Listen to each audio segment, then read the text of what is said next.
particle physics. I'm in charge of the big research group. We're interested in whether we've succeeded in discovering some new particle. We've run a bunch of tests, and on the basis of that, we've got credence, 0.9 or something, that it's there. None of these experiments are conclusive either way. We could run another one. It wouldn't be hugely expensive. We've got the hang of it now, but that other run of the experiment wouldn't be conclusive either way. Equally, the deadline for things to be considerable for the next Nobel Prize is next week, so it would be awfully nice to make the announcement that we've discovered the particle now, rather than waiting a month till the next set of results are in. That seems to be an example where it would indeed be, on plausible precisifications of those numbers, it would indeed be rational to make the announcement rather than do more. Is that an example of the framework you're discussing here? Yeah, that sounds right. I would say that, in addition, one thing about science is that there's no ultimate deadline in the sense that there's an ultimate deadline for the announcement. So from the point of view of making the announcement, it seems to fit the framework. You ought to make the announcement without looking for more evidence, assuming either that you're risk averse or there's some costs, maybe small costs associated with looking for the evidence. But then, from the point of view of, in 200 years, you want to know the most things that you can know, it's plausible that you should do the experiment from that point of view. So the two viewpoints come apart. That makes sense. So I guess my only thought there, that seems to make a lot of sense. I wonder if, I'm a bit nervous about attaching the word faith to that epistemic situation in those contexts. It doesn't seem to me, it may just be a semantic issue, but it seems that's a perfectly reasonable epistemic position to be in, or rational position to be in some situations, but it doesn't, I'm not sure how well it matches the use of the word faith in that particular example. Yeah, so interestingly, when I talk to people about examples that maybe of that kind of character, people seem to be torn about whether they want to apply the terminology faith to them. I'm perfectly fine if that turns out to be a case of faith, but I think if it's plausible that you might additionally think that faith is only sort of an appropriate attitude to say that you have or lack. There might be an additional condition, I don't know, it has to do with some interpersonal matter or something. My inclination is to say it's perfectly fine for the scientists to say, we have faith that the results of the experiment are, but for people that balk at that, I think we can explain why they balk in terms of maybe the subject matter rather than the kind of expression of the thing. And so I would then just want to add an additional condition having to do with which subject matter is appropriate for faith or not. Yeah, fine.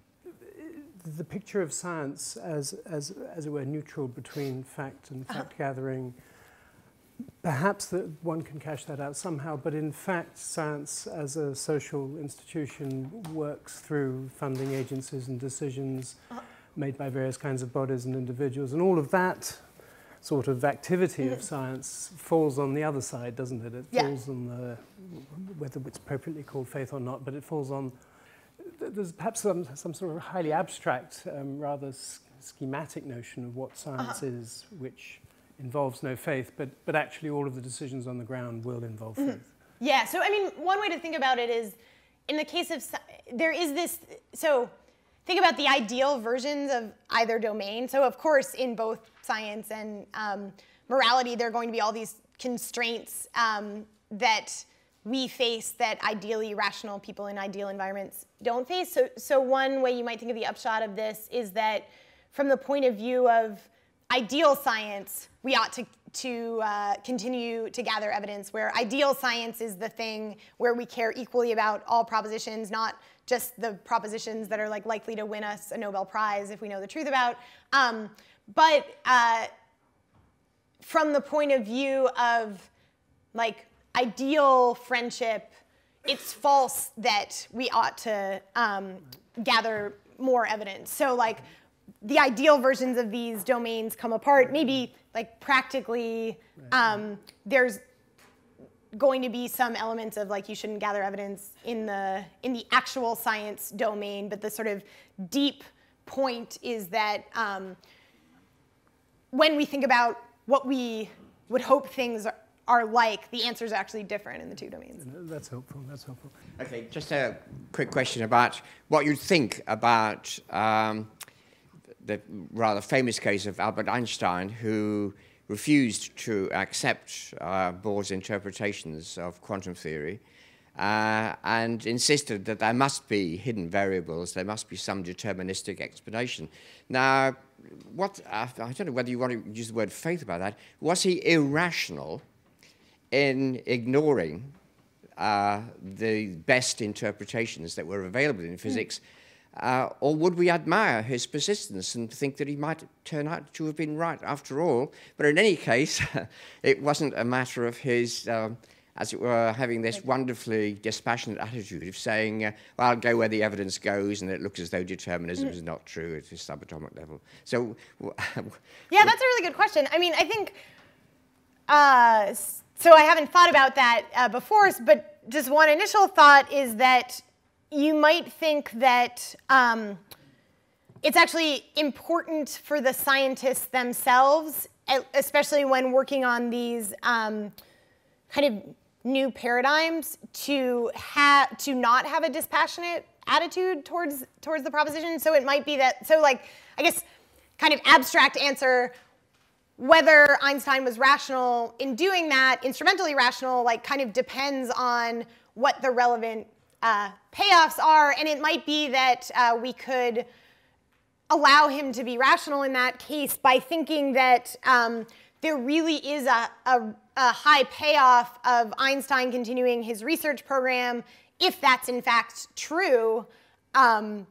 So in the same way that there's like a high payoff of someone being a monk, if God in fact exists, given those values, we might think, in fact, it is rational for him to maintain his commitment even in the face of counter-evidence, because continuing the research program is an act that expresses faith in like exactly this way. So now, is that does that have to do with a limitation of humans, that they like tend not to research things unless they're like have this that's got to be true attitude?